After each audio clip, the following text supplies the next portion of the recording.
Hello and welcome to What to Expect, the home buying process and things to know. We do this consultation in person or over the phone, but I know that we talk about a lot of different things. So I wanted to go ahead and make a video to help you to know what to expect. So you can use this as a refresher. I'm going to go through it real quick, and if you have additional questions, you just simply reach out. Okay, the first thing you are going to do is get pre-approved. Super important, that way we know your budget. You know what monthly payment you're comfortable with and how much money you're going to need at closing. Your lender is going to be an awesome person and a great resource for you. It's so nice when we have a lender that is there to help and communicates well. I have a lender list that I can provide to you if you need some direction there. After that, we're going to get together and talk about your needs. What are you looking for in a home? What's important? What isn't? Decide where you will compromise and where you won't, because I'll tell you folks, the perfect home doesn't really exist. There's always going to be something that you wish is different. So you may have to decide where you're going to, compromise. Like, for example, if you need a garage and the one that you love doesn't have one, is that a deal breaker? All right, so once we know your criteria, I'm going to set up a search and it's going to be emailed to you. And then we're going to pick a day and we are going to go house shopping. Once you find that home that you love, we are going to put in an offer. But how do we do that? Well, first I'm going to do a CMA for the property, and that is going to tell us if the home is listed high, if it's listed right where it needs to be, or if it's listed low. If it's listed low, then we know that we're not going to come under, right? So another thing I'm going to do is call the listing agent and ask about the seller's situation. Do they need a quick close? Or are they just trying out the market and they want to get the highest price possible? All of these things matter when we are putting our offer together. So let's talk about that, putting an offer together based on the comps, based on the market, buyer's market or seller's market, based on your lending, what you can and are willing to pay for the house, based on what the listing agent tells us that the sellers need. We are going to come up with an offer price, and we are going to talk about terms in the contract, such as the option fee, an option period, home warranty, closing costs, lease backs, title policy, survey, things like that. There's a ton of things in the contract that are negotiable, and that's something that we are going to go over. So once we go over that and we put your best offer together, we are going to put it in a contract. So you like the house and you want to secure it, you want to take it off the market, we're going to put all of that in a contract. In the contract, there is an option period. An option period is not something you have to have, but it's definitely recommended. That is the time when you're going to find out more about the house. You're going to get inspections done. You are going to figure out, things that go along with it that maybe you couldn't have known when you first put it under contract. This is your due diligence period. It takes the home off of the market for a certain amount of time for a certain fee that you are going to pay. Once you pay that fee, let's just say you're going to pay $300 for 7 days. That's just an example. You have 7 days to get information about the property.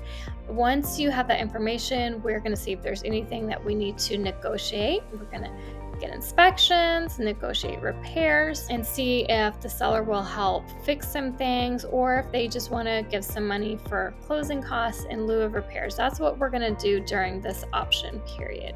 Let's say you decide you want to terminate the contract, because within the option period, you can terminate this contract for any reason whatsoever and you can get your earnest money back.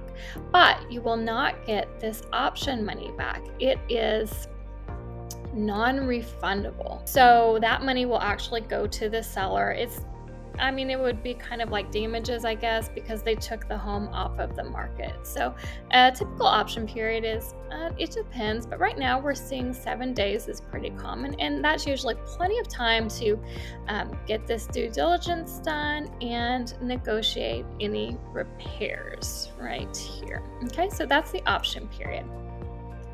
So something that you need to know when you put a house under contract, that within 3 days after the executed contract, executed means the buyers have signed, the sellers have signed, and it's been delivered to all parties. Within those 3 days, you have to deliver the option money and the earnest money. How much is earnest money? Earnest money is typically 1% of the purchase price. So let's just say the house is $250,000. Then typical earnest money is going to be $2,500. Let's say you put down $300 for option money, which is negotiable.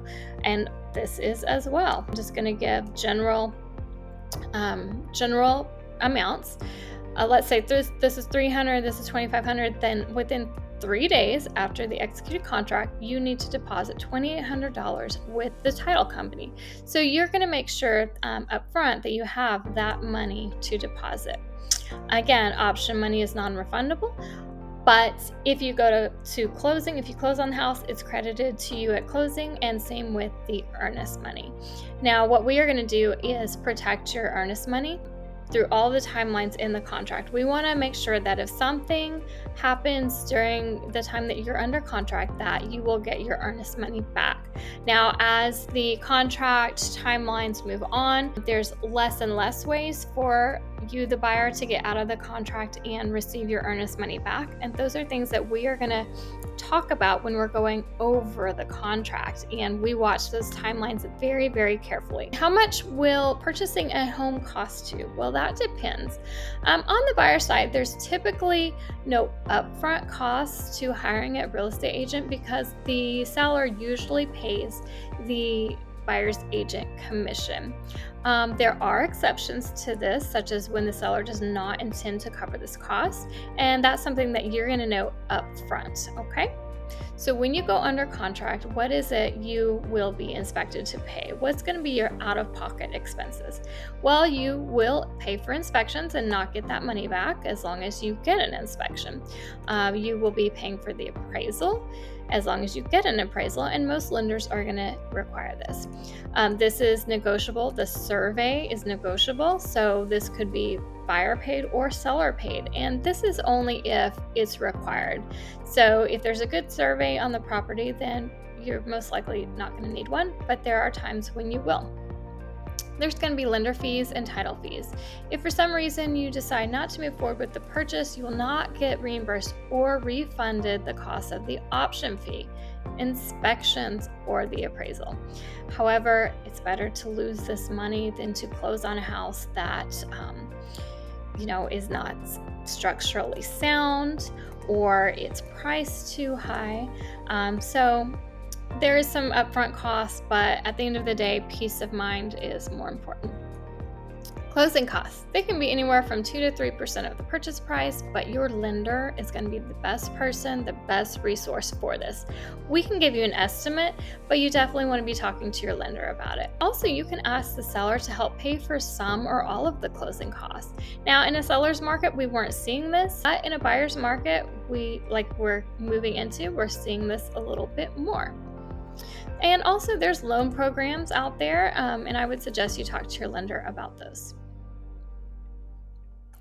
All right, so that is it for what to expect, the home buying process and things to know. We're going to dive a little bit more into some other stuff, but that is the general overview. Hope that helped.